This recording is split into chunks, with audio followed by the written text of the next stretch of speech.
Hello everyone, সবাই কেমন আছো? আশা করি খুব ভালো আছো। আমি খুব ভালো আছি। তো আমার থাম্বনেল টাইটেল দেখে তো অবশ্যই বুঝেই গেছো যে কি নিয়ে ভিডিওটা হচ্ছে। তো চলো ভিডিওটা স্টার্ট করি। আজকে আমরা আলোচনা করব ইরফান এবং জিম রয়কে নিয়ে। তো কে বেশি সোশ্যাল মিডিয়াতে এগিয়ে রয়েছে সমস্ত কিছু তোমাদের কাছে আলোচনা করব। তোমরা অনেকেই মনে করো যে জিম রয় ইরফানের জন্য ভাইরাল হয়ে গেছে, আবার কেউ কেউ মনে করো যে ইরফান জিম রয়ের জন্য ভাইরাল হয়ে গেছে। তো সমস্ত কিছু তোমাদের কাছে জানিয়ে দিব আজকে এই ভিডিওর মাধ্যমে। তাছাড়া 2025 সালে কে বেশি এগিয়ে রয়েছে তো সমস্ত কিছু আজকে জানিয়ে দেব, এবং তাদের প্রতি মাসে কত টাকা ইনকাম হয়। তোমাদের সকলে ইম্পর্টেন্ট একটা প্রশ্ন, যেটা হচ্ছে জিম রয় হিন্দু না মুসলিম এবং ইরফান মুসলিম না হিন্দু। তো সমস্ত বিষয় আজকে ভিডিওর মাধ্যমে জানিয়ে দেব। অবশ্যই কিন্তু এই ভিডিওটা ধৈর্য সমেত করে দেখতে হবে, তাহলে বুঝতে পারবে। চলো মূল ভিডিওতে চলে যাই। চলো তোমাদেরকে জিম রয়ের বিষয়ে আলোচনা করি। তো নতুন করে জিম রয়কে তো সকলে চিনো, আর জিম রয়ের নতুন করে বলার আর কিছুই নেই, সকলে কিন্তু কম বেশি চিনো। তার প্রায় লক্ষ লক্ষ মানুষের ভালোবাসা এবং অর্জন করে নিয়েছে, এবং ডান্সের মাধ্যমে তোমরা সকলেই জানো যে জিম রয় ডান্স করতে খুব ভালোবাসে। জিম রয় অল্প বয়সে যেন এত সুন্দর ডান্স করে এবং তাড়াতাড়ি ভাইরাল হয়েছে শুধুমাত্র তোমাদের জন্য। তোমরা যদি সাপোর্ট না করতে তাহলে কোনো সময় হয় এত দূর এগিয়ে যেতে পারতো না। অডিয়েন্সের যদি এতটুকু ভালোবাসা যদি না দিত তাহলে এত দূর এগিয়ে যেতে পারতো না।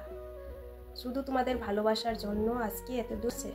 তো তোমাদেরকে জানিয়ে যে নর ইউটিউবের মধ্যে কত সাবস্ক্রাইবার রয়েছে। আমার ইউটিউবের মধ্যে সাবস্ক্রাইবার রয়েছে 5,74,000। ইরফানের সাবস্ক্রাইবার রয়েছে, ইউটিউবের নাম রয়েছে স্মাইল ক্লিয়ার, সাবস্ক্রাইবার রয়েছে 1,63,000। তো তোমরা কিন্তু জানতেই পেলে যে জিম রয় ইরফানের দিকে জিম রয় এগিয়ে রয়েছে। ফেসবুকে জিম রয়ের ফলোয়ার রয়েছে 1.1 মিলিয়ন এবং ইরফানের ফেসবুকে রয়েছে 2,38,000। তে বন্ধুরা তোমরাও এখানে দেখলে যে ইরফানের দিকে জিম রয় এগিয়ে রয়েছে। এরপরে আমরা দেখতে চলেছি ইনস্টাতে কে এগিয়ে রয়েছে, জিম রয় না ইরফান। তো কে বেশি এগিয়ে রয়েছে সেটা আজকে তোমাদের কাছে জানিয়ে দেবো। জিম রয় ইনস্টাতে রয়েছে 1.4 মিলিয়ন, ইরফানের রয়েছে 89,000। তো বন্ধুরা তোমরা এখানেও দেখলে যে ইরফানের থেকে জিম রয় এগিয়ে রয়েছে। তো জানতেই পারলে কে বেশি এগিয়ে রয়েছে। তো বন্ধুরা তোমরা কিন্তু জানতেই পারলে যে ইরফানের থেকে জিম রয় এগিয়ে রয়েছে।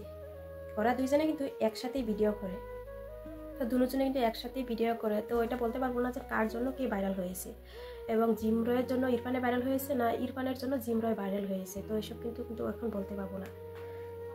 দেখো ওদের দুজনের জন্যই কিন্তু ভাইরাল হচ্ছে। জিম রয় এবং ইরফান ওদের দুজনকে ভালো লাগে, সবারই ভালো লাগে ওদের দুজনকে, তার জন্য ওরা তাড়াতাড়ি ভাইরাল হয়ে গেছে। ওদের ভিডিও দেখে অনেক মানুষ অনেক ভালোবাসে, তার জন্য তাড়াতাড়ি জিম রয় ভাইরাল হয়ে যাচ্ছে। দেখো জিম রয়ের সাথে সাথে কিন্তু ইরফানও ভাইরাল হবে। একসাথে ভিডিওগুলো আরও যদি করে তাহলে আরও তাড়াতাড়ি ভাইরাল হবে ইরফান। ওদের দুজনের ভিডিওগুলো এত ভালো লাগে কি বলবো তোমাদেরকে, অনেকটাই ভালো লাগে। এতটা উপরে উঠতে পেরেছে জিম রয় ইরফান, ওদের দুজনের জুড়ে কিন্তু জিম রয় তাড়াতাড়ি ভাইরাল হয়ে গেছে। অন্যদিকে ইরফানের চ্যানেলগুলো যেন এত তাড়াতাড়ি গ্রো হচ্ছে শুধুমাত্র জন্য, তো ওদের দুইজনের জন্য কিন্তু তাড়াতাড়ি চ্যানেলগুলো গ্রো হচ্ছে এবং ভাইরাল হচ্ছে। তো বন্ধুরা তোমাদেরকে জানিয়ে যে ওরা প্রতি মাসে কত টাকা ইনকাম করে। দেখো কত মাসে হয়তো কম, কত মাসে হয়তো বেশি। তো সমস্ত কিছু কিন্তু ভিউজের উপর নির্ভর করে। তো মোটামুটি কিন্তু ইনকাম হয়। তো সমস্ত কিছু জানিয়ে দিব তোমাদেরকে। জানিয়ে দেয় জিম রয় কত টাকা ইনকাম করে। জিম রয় ইনকাম করে 1 লক্ষ থেকে 1,20,000 টাকার মতন ইনকাম করে থাকে জিম রয়। কোনো মাসে হয়তো কম, কোনো মাসে হয়তো বেশি, সমস্ত কিছু কিন্তু ভিউজের উপর নির্ভর করে। অন্যদিকে কিন্তু ইরফান টোটাল সোশ্যাল মিডিয়াতে ইনকাম করে থাকে 80,000 থেকে 1 লক্ষ টাকার মতন ইনকাম করে থাকে। তো বন্ধুরা তোমাদের জিম আর ইরফানকে কেমন লাগে সেটা কমেন্ট করে জানাবে। তো বন্ধুরা এরপরে তোমাদেরকে জানিয়ে দেয় যে জিম রয় হিন্দু না মুসলিম। তো ওরা কিন্তু এখনও জিম রয় আর এবং এটা বলে নাই যে হিন্দু না মুসলিম, এটা বলে নাই। এই প্রশ্নটা কিন্তু সবার মনের মধ্যে আছে যে জিম রয় হিন্দু নাকি না মুসলিম। তো কেউ কেউ মনে করে হিন্দু, আবার কেউ কেউ মনে করে মুসলমান। দেখো ওরা কিন্তু কিছুদিন আগে একটা প্র্যাঙ্ক ভিডিও করছিল, যেটা আর কি সিন্দুর দিয়ে আর কি বিয়ে করে আসলো। তো সেটা দেখে মনে হচ্ছে যে না জিম রয় হিন্দু, ইরফান মুসলিম নাকি, তো সেটাই সবাই ভাবছে। তো এখনও জানা যায় নাই। আর তো বন্ধুরা তোমাদের ভিডিওটা কেমন লাগছে অবশ্যই কমেন্ট করে জানাবে। ভালো লাগলে অবশ্যই চ্যানেলটা সাবস্ক্রাইব করে পাশে থাকবে। সবাইকে টাটা, সবাই ভালো থাকবে, নেক্সট ভিডিওতে দেখা।